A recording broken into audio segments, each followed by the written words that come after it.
Coupe du Monde 2026, le terrain de jeu des rivalités internationales, on s'interroge. Eh bien, comme vous le savez, le monde est en train de vivre en ce moment l'une des plus belles fêtes du football, la Coupe du Monde 2026. Sauf que dès les premières heures qui annonçaient l'imminent coup de sifflet de cette rencontre historique, les premières polémiques n'ont pas d'ailleurs manqué de diviser l'opinion publique internationale. Et les plus fortes échos nous viennent de l'Amérique avec un Donald Trump qui a décidé de durcir les procédures d'entrée sur son territoire, refus de visa, fouille systématique des joueurs. Et là où le bas blesse, et cette actualité est certainement, eh bien, on parle de l'Iran justement qui ne pourra pas dormir sur le sol américain. On va démarrer avec vous, professeur Jean Baebek. Quelle est votre lecture sur l'organisation de la Coupe du Monde en ce moment et tenant bien sûr compte de tous les échos qui se passent? Je crois qu'on est en train de passer au troisième rôle. Les deux premières affaires, vous n'avez pas tranché. On va clôturer en on a un avocat là. C'est un jour où il y avait trois affaires en rôle. L'affaire de la tricherie et du ministère de l'Éducation. Moi, je pense, en tant que si je suis procureur, je requiers la condamnation à mort du système néocolonial. L'affaire du président qui doit revenir, qui est parti se reposer et qui est en train de travailler, va revenir avec les résultats. Je me déclare incompétent. Maintenant, on ouvre la troisième affaire. Hein? La troisième affaire, l'affaire de... Alors, mais si je reste dans le registre, oui, je dirais que sur le premier sujet, non, je pense qu'on donnerait 6 sur 20 et on demanderait que les mesures soient prises pour qu'il n'y ait plus ce genre de fil de preuve. Et sur le sujet du président, mais je pense que là, c'est avec moi d'accord. Pour nous, c'est sans objet, sans retour. Il est parti laissant des dossiers. Et pendant qu'il était là, ce n'est pas son retour qui les réglera. En tout cas, ce n'est pas son déplacement qui va provoquer la solution. Donc, voilà, pour moi, sur le sujet numéro 2, je suis compétent, mais c'est sans objet. D'accord, merci de jouer le jeu. C'est lui qui m'a mené dans mon domaine. Tout à fait. Maintenant, pour l'affaire de la Coupe du Monde, l'affaire de la Coupe du Monde, je crois que vous avez très bien titré cette question-là, parce que fondamentalement, il faut que les peuples se souviennent, nous l'avons dit ici une fois, les peuples se souviennent que fondamentalement, le sport est une entité, est une activité que l'on a créée pour canaliser la violence humaine. Parce que l'être humain est, comme disait un auteur, est un loup. Mais en même temps, c'est un loup intelligent qui a l'intelligence et l'éthique. L'éthique qui vient de Dieu, qui vient de la morale, qui dit ce qui est bien, ce qui est mal. Il n'est pas bien de tuer son frère, de tuer les autres êtres humains. Mais comme il faut canaliser sa violence, c'est pour ça que les Grecs ont triché l'idée du sport de l'Égypte antique. L'ont même emmené en montagne pour faire le championnat olympique. Olympique, c'est pour les jeux du dieu Olympe, qui est un dieu qui habitait une montagne, qu'on a dit la montagne de Dieu. C'est la montagne olympique. C'est pour ça que naissent les Jeux olympiques dans l'histoire de l'humanité. Très bien. Mais ce n'est pas eux qui ont inventé les Grecs. Ils ont triché ça chez les pharaons égyptiens. L'idée de nos pères fondateurs égyptiens était de canaliser la violence humaine qui est inscrite dans son ADN. Et c'est d'ailleurs pourquoi on dit à la jeunesse, vous savez qu'elle commence au niveau du couple. Et on dit à l'homme du couple que c'est au lit que tu dois montrer que tu es fort. Va là-bas, prends-la et sens que c'est vraiment un mal qui m'a pris. Ce n'est pas que tu la bastonnes. D'accord? Va la vaincre là, dans cette affaire-là. C'est là-bas que tu dois montrer ta victoire. Et pour les communautés, c'est le sport. Ça permet d'ailleurs d'éteindre des choses comme dans le même pays, le tribalisme. C'est-à-dire que si Bambouto veut jouer avec le léopard de Douala, c'est là-bas que les Bami doivent montrer la force. Ce n'est pas la domination en écrasant les uns, écrasant les autres. Et donc, c'est bien. Est-ce qu'on a reporté les luttes, les guerres sur le terrain de la FIFA? Oui. Ce qu'on attend des États-Unis, c'est qu'elle écrase l'Iran là au match. Ce n'est pas en allant tuer le guide suprême. C'est ça qu'on espère.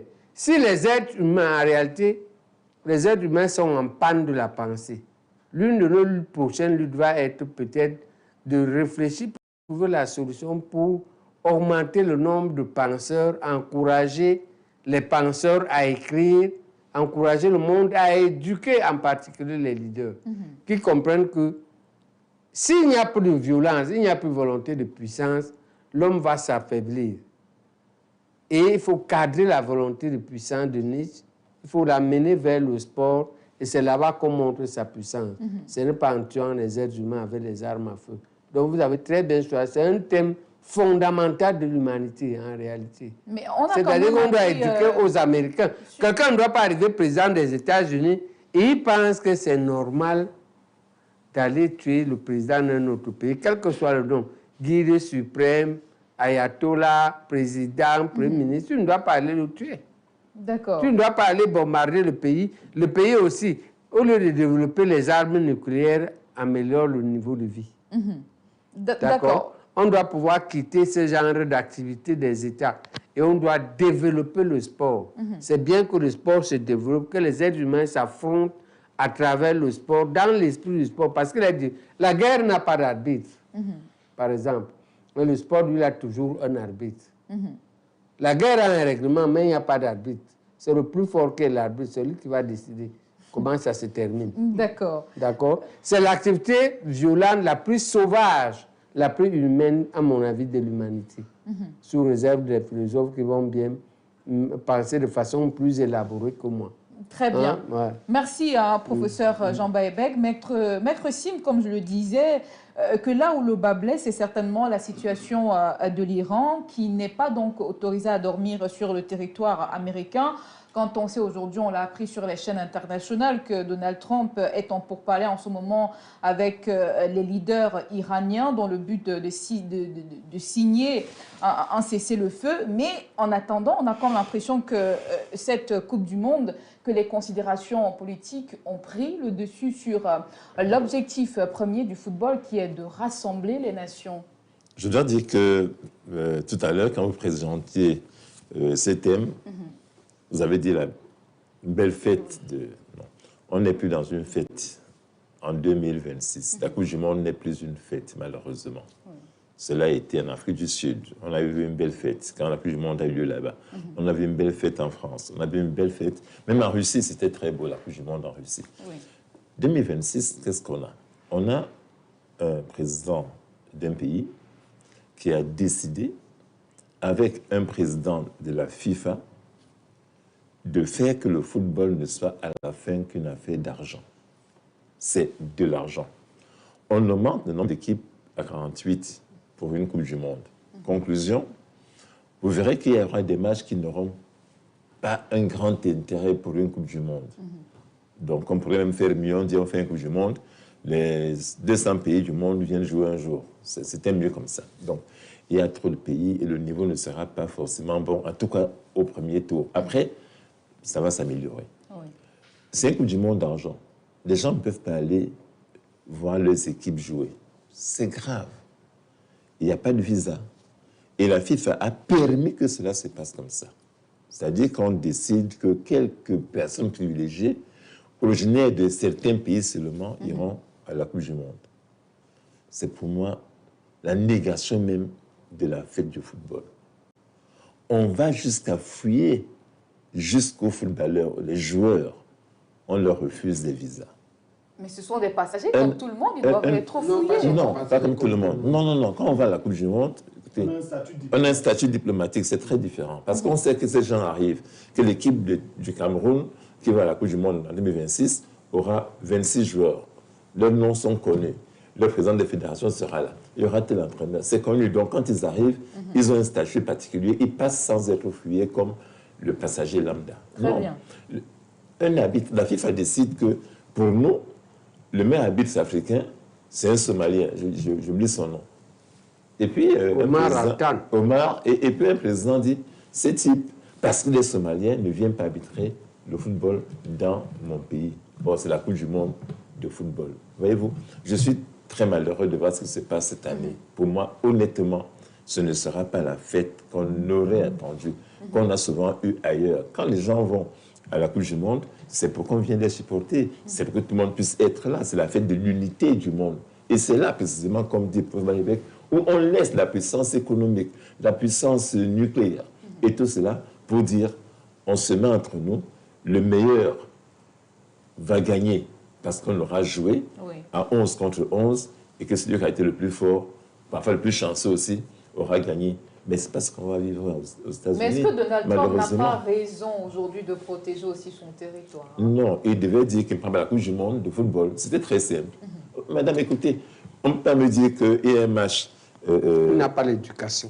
Non, je sais, ce type. On ne peut pas dire qu'il y a un match à Douala entre Caïman et Canon. Et le gouverneur de Douala dit que les jeux du Canon, là, tel ne peut pas entrer chez moi. Parce que non, Caïman, Canon, on laisse les jeux de Canon aller jouer à Douala, même si c'est un voleur qui est dans le Canon. Mais dès lors que le Canon l'a retenu comme joueur, il va jouer pour le Canon et rentrer à Yaoundé dans le cadre du Canon de Yaoundé. C'est que c'est pas ça, ce n'est pas du football. Et Gianni Infantino, j'ai le sentiment qu'il s'est laissé totalement berner par les questions économiques et par ce monsieur qui est Donald Trump. Il n'a pas eu. Mais pire, alors moi, ce qui m'a tué, mais vraiment, vous me pardonnerez, mais c'est la CAF. Alors là, on ne peut pas récaler un arbitre africain et je n'entends rien côté CAF. C'est-à-dire qu'il ne s'est rien passé. Comment on protège? Comment est-ce que la CAF protège donc ces fédérations si on peut rejeter comme ça un arbitre, le meilleur africain, nous dit-on? Mais tout cela devait être préparé en amont, mais ce n'est pas la dernière minute. Non, on le savait. Infantino le savait ça. Il savait que M. Trump... Ça a été, et ça ne posait pas de problème. La preuve, il a eu son visa. Oui. Attends, il a eu son visa pour arriver là-bas. Donc, voyez-vous... Et c'est qu'on connaît le visa américain. On l'a appelé devant une vitrine, on lui a posé des questions, on a répondu, on a vérifié. D'accord? Moi, j'ai déjà plusieurs visas américains, je crois 4 ou 5. C'est vrai que je suis allé une seule fois, mais les 4 autres fois, c'est la même procédure. Tu viens toi-même physiquement, un type t'interroge derrière la vitre. Ils sont même toi qui t'interrogent. Souvent. Alors qu'ils ont fait des fouilles avant. Et puis ils font d'autres fouilles après, et tu rentres chez toi, et c'est DHL qui vient te donner ton passeport. Donc, vous terminez... c'est la sauvagerie diplomatique, ce que Trump fait là. De voir ce qui se passe là, ce n'est pas du tout acceptable. Mais j'espère que les footballeurs eux-mêmes, dans quelques jours, quelques semaines, nous offrirons une belle fête maintenant de football. Mais pour le reste, honnêtement, qu'on interdise aux Iraniens de dormir aux États-Unis et que la FIFA accepte ça, je dis, il faut changer ce système-là et faire enfin que on retrouve les vraies valeurs du football et du sport en général. D'accord. Saint-Éloi Bidoum, comment vous voyez justement, ou alors comment est-ce que vous voyez le mutisme de la FIFA et de la CAF aujourd'hui face à toutes les dérives de Donald Trump sur la Coupe du Monde 2026? Je voudrais d'abord dire, je parle sur le contrôle des médecins. Quand quelqu'un a perdu le sens et des valeurs, il est quoi? Il est fou. Voilà un fou qui vient, qui vous dicte des choses qui ne relèvent de rien de compréhensible. Et tout le monde accepte. Ça signifie tout simplement que la mentalité des vainqueurs de la Deuxième Guerre mondiale continue à planer aux États-Unis. Oui. C'est-à-dire que c'est celui qui gagne la guerre qui organise la paix. Et il organise la paix à son prix, y compris à pouvoir sortir son zizi, vous faire pipi dessus et vous dire qu'il pleut. Et vous devez dire qu'il pleut. C'est ce que Trump est en train d'expérimenter dans cette Coupe du Monde. Et la FIFA, la Coupe du Monde, et c'est la plus grande fête sportive qui rassemble autant de nations, autant de cultures, autant de trucs. Donc, la FIFA devrait être capable de dicter des lois qui sont au-delà des États. Et quand vous voyez le traitement que Donald Trump inflige à certaines personnes, vous vous demandez parfois si le président Biya n'ira pas aux Nations Unies et puis il va le faire arrêter à l'ONU. Voilà la caricature de ce que nous sommes en train de vivre. Donc, il faudrait que Gianni Infantino, qui est certainement candidat à sa propre succession, et qui fait des concessions, parce que s'il n'accepte pas, on peut lui opposer Eto'o comme produit de rechange pour la FIFA, on peut lui opposer Drogba, on peut lui opposer n'importe Jean Crépin Yamsi, qui est candidat. Donc, j'ai dit que quand la Coupe du Monde là, va se terminer, il va falloir des grandes gueules pour venir dire aux États-Unis qu'on les sanctionne même, on les exclut. D'accord. On parlait la semaine dernière de cette actualité, bien sûr, et le professeur Baebek proposait justement qu'on devait, au sein du football aujourd'hui, dans la FIFA, organiser, à leur sortir une association géopolitique. Je ne sais pas comment vous avez appelé cela, professeur Jean Baebek, pour rivaliser d'Agresse aujourd'hui avec la géopolitique du monde, notamment celle en train de nous servir Donald Trump. Dans tous les cas, Pierre Béronier, quelle est votre lecture sur l'organisation globale de cette Coupe du Monde en ce moment? Alors, je suis sûr que j'ai quand même quelque chose de singulier. Je peux m'en vanter. Nous avons vécu en famille une situation où nous allions dans une réunion, les associations de famille, chez l'un de nos membres très riches, mais qui avait exigé, parce qu'il avait des problèmes personnels avec un autre membre, que ce membre ne vienne pas chez lui. Vous comprenez un peu? Oui.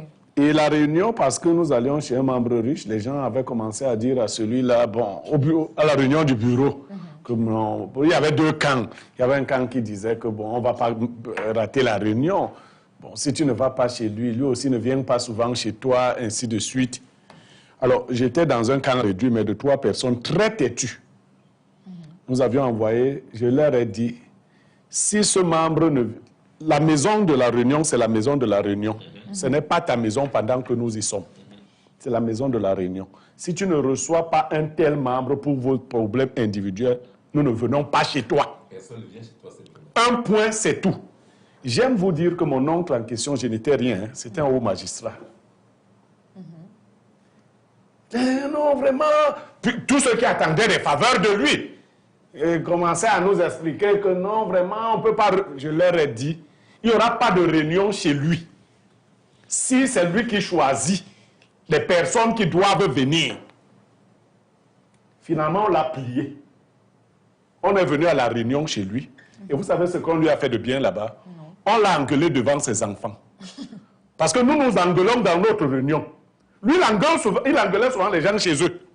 Parce qu'il est hommage. Nous l'avons engueulé et ses enfants demandaient, c'est à notre père que les gens parlent comme ça. Et nous, on répondait à ses enfants que passez par le salon, on vous lance le son. C'est comme ça que nous traitons. Votre père, quand il est chez nous, il parle librement. Nous parlons librement chez lui. Vous comprenez l'allégorie que je viens de faire? Mais là, vous aviez le temps. Là, maintenant, non, il n'y a pas une affaire de temps. L'Afrique, déjà, à travers... à travers la CAF devait dire aucun pays africain ne va à la Coupe du Monde si on exclut les arbitres, on fait tout. Ainsi de suite, les autres confédérations devaient avoir cette posture et dire à la FIFA que c'est à prendre ou à laisser. Et il y a des pays prêts à recevoir la Coupe du Monde à tout moment, il y en a au moins 3. Il y a la Chine. Dès que vous dites seulement la Chine, même la veille, dans la laide cérémonie qu'il y avait aux États-Unis là, même si vous réveillez la Chine à 2 minutes de la coupe, elle vous donne une meilleure cérémonie. Je veux dire que c'est parce que nous sommes nous-mêmes mis sous l'été noir que Trump se comporte comme on dit. Dès qu'il dit, vous regardez ce que le seul homme que je respecte sur cette terre, c'est Poutine. Poutine avait bien vu que les Américains ne respectaient aucune règle. Parce que Dans toutes les grandes conventions, les Américains ne sont jamais signataires. Hein. Mais c'est eux qui sont chargés d'imposer aux autres. Poutine a vu ça depuis, il a dit que les gens, si un jour, ils peuvent décider que même le système SWIFT, le système bancaire qui dirige le monde, ils nous excluent de ça. Ce n'était pas encore envisagé. Poutine a imaginé un système alternatif. Il a imaginé que quand les États-Unis veulent bombarder un pays, si l'ONU refuse, ils y vont seuls, ils bombardent, ils font ce qu'ils veulent et personne ne soumet les États-Unis à des sanctions. Il a aussi dit que si je veux aussi bombarder quelqu'un, je n'attends pas que les États-Unis me donnent l'accord. Je veux dire que si vous n'êtes pas fort, on ne vous respecte pas. L'Afrique s'est faite ridiculiser. Mais les autres pays, l'Iran même pas à faire quoi là-bas? Les autres pays... Il a été qualifié, le pays a été qualifié. Mais bien sûr, je dis donc ceci. Vous ne voulez pas de nous sur vos territoires. Pourquoi on apparaît en journée? C'est vrai, moi je suis un hibou, mais... vous l'avouez finalement. Ça veut dire quoi, un hibou? Parce que le hibou a ceci de particulier. Non, vous, hibou, ça veut dire quoi? Permettez donc que je dise ce que ça veut dire. S'il apparaît de nuit, on dit que c'est la sorcellerie. Il apparaît de jour, on dit que c'est la malchance. Lui doit apparaître quand? Tu ne peux pas me dire que je viens jouer au match et je quitte le territoire parce que... qu'est-ce qu'il y a de spécial aux États-Unis et dans la Coupe pour que les Iraniens soient obligés et toutes les autres nations qui se respectent? On devait mettre les États-Unis dos au mur.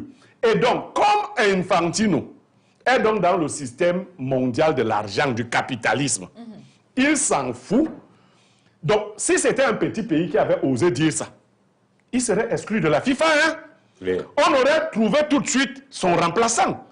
Mais comme c'est les États-Unis, personne ne leur résiste, sauf évidemment Poutine, sauf Xi Jinping, sauf les vrais présidents qui ne peuvent pas subir ce genre de choses. Donc, la coupe, le football, le sport en général, devait mettre en priorité ce que vous appelez le fair play, n'est-ce pas? Oui. La politique ne devait pas entrer là.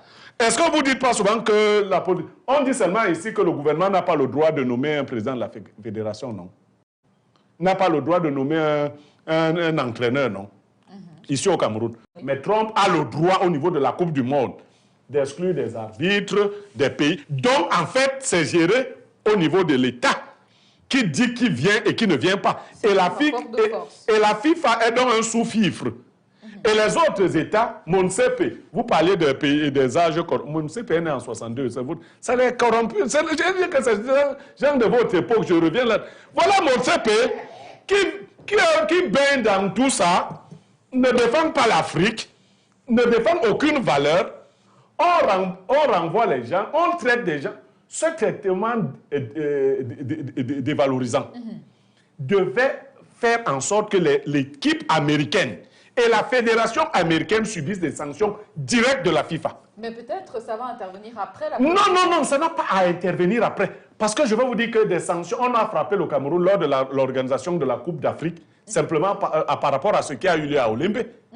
On a exclu un stade pendant... Non, on ne devait pas laisser que ça continue. Très bien. La Coupe du Monde ne devait même pas se jouer aux États-Unis. Il fallait exclure les États-Unis de cette affaire. Parce qu'ils sont partis avec des problèmes stratégiques militaires et ils sont venus les mettre dans le football. Qui se veut fair play? C'est là-bas que les nations devaient faire une belle fête. Les États-Unis ont déjà gâté cette fête. Elle ne peut même plus être importante. D'ailleurs, moi, je ne regarde même pas toutes ces conneries-là. Donc, mais ce n'est pas une fête. Une fête au cours de laquelle, imaginez, je sors par là, vous allez à la fête de mariage. C'est vous l'épouse. Et un membre de votre belle famille se lève et dit qu'il ne veut pas voir votre grand-père dans la salle. C'est un sorcier. Vous restez à ce mariage? Non, du tout. Alors, il dit que moi, je ne veux pas voir son grand-père là. Qu'on le mette d'abord dehors. Et votre famille, parce que vous avez la nourriture, vous restez assis là. Je ne parle pas de vous. Je veux dire que si vous restez là, c'est pas on dit qu'on a déjà préparé la nourriture, il y a déjà les mets là. Vous sortez en groupe. Vous les laissez dans la famille du mari avec sa fête. Auquel cas, s'ils veulent que vous soyez là, ils intègrent votre parent. C'est du mépris.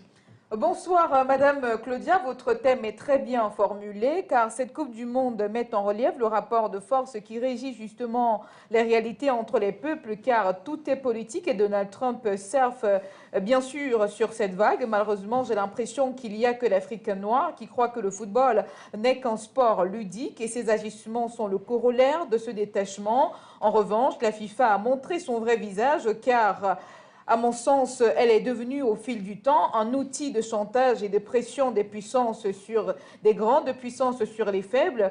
Comme on dit, même si on n'aime pas le lièvre, il faut reconnaître qu'il court vite. Une façon pour moi de dire que malgré l'arrogance de Trump, la fête sera belle. Bonne émission à vous. Un dernier message. J'interpelle alors la CAF qui a à sa fête une autre poule mouillée que l'Afrique en sa qualité de plus grande confédération de la FIFA au regard du nombre de nations affilées de crier son désarroi pour que cela ne se répète plus. Chers invités, on va donc terminer sur une parenthèse enchantée. Professeur Jean Bayebec, sur les 10 nations qui sont qualifiées à la Coupe du Monde, vous espérez que quelle nation arrive à quel fort niveau de la compétition, les huitièmes, les quarts, la finale? Avant ça, pour cette troisième affaire, je requiers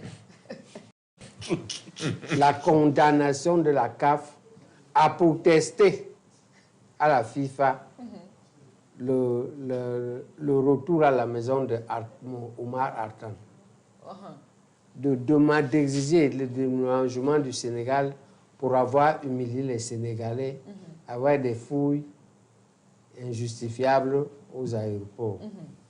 Et je demande la condamnation des États-Unis pour avoir pour hyper politisé, n'avoir pas utilisé la Coupe du Monde qu'on lui a octroyée pour la paix dans le monde, mais pour exacerber le sentiment anti-américain.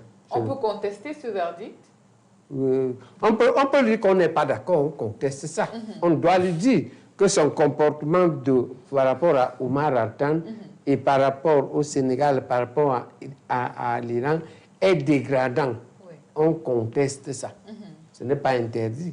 D'accord, voilà. D'accord. Et sur la meilleure équipe? Disons que le Maroc a donné une très bonne impression pour son premier match. Il a montré qu'il parlait loin, qu'il parlait plus loin que la dernière fois. Le Sénégal a l'énorme potentiel. Oui. Je pense qu'il doit seulement savoir que toute l'Afrique, en tout cas moi, les UPCistes au Cameroun, nous les soutenons. Vous voyez que vous mélangez une fois de plus la politique avec... Je ne veux pas dire comme... Je dis, on doit politiser le football dans le but de la paix et de l'amitié entre les peuples et de la guerre contre la guerre, dans le sens de canaliser la volonté de puissance vers le sport. On doit politiser le sport, mais dans le bon sens. Très bien.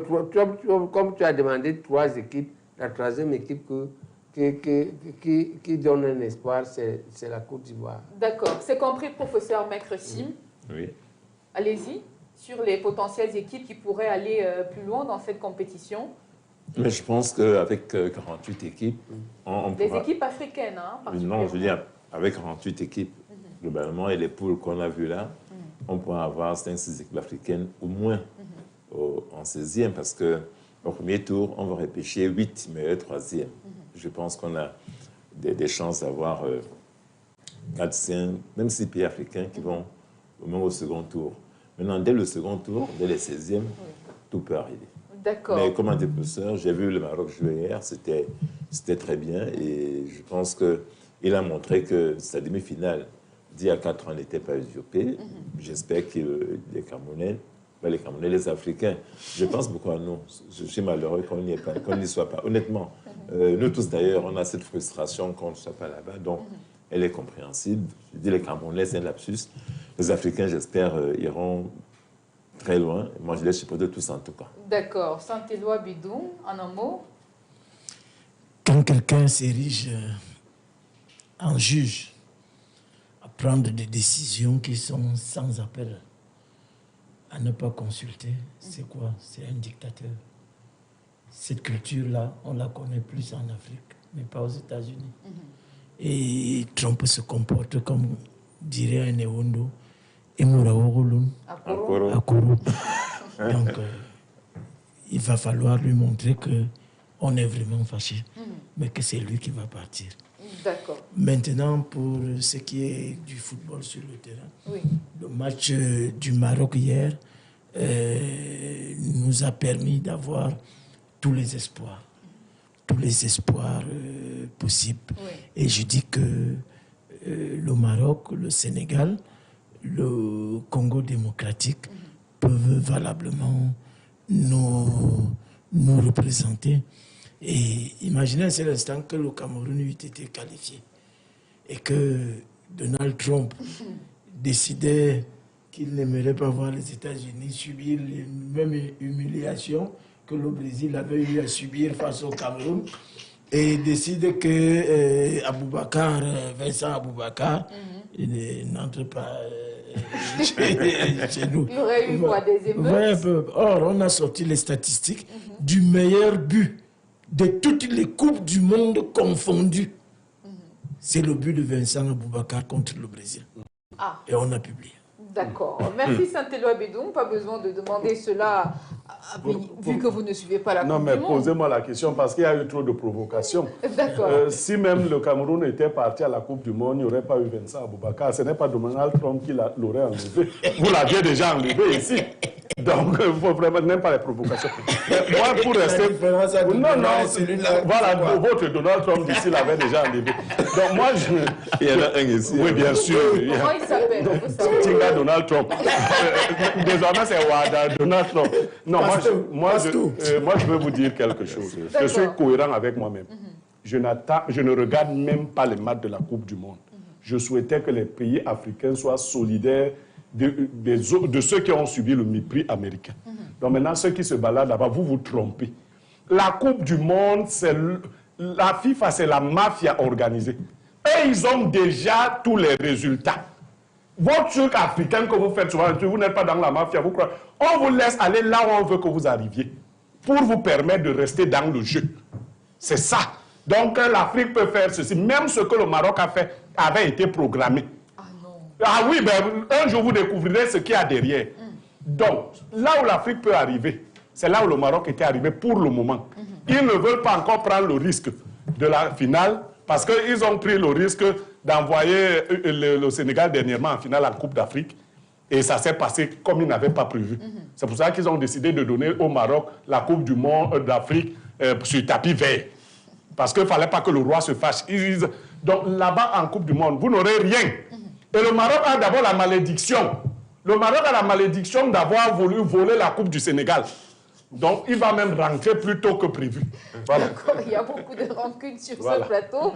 Et, chers invités, ça a été un plaisir de partager cette tranche d'antenne avec vous. Merci d'avoir partagé ou alors de participer à cet échange du dimanche. Merci au professeur Jean Baebek. Merci à Maître Sim. Merci à Saint-Éloi Abidou. Merci à vous également, Pierre Berrugne-Mec.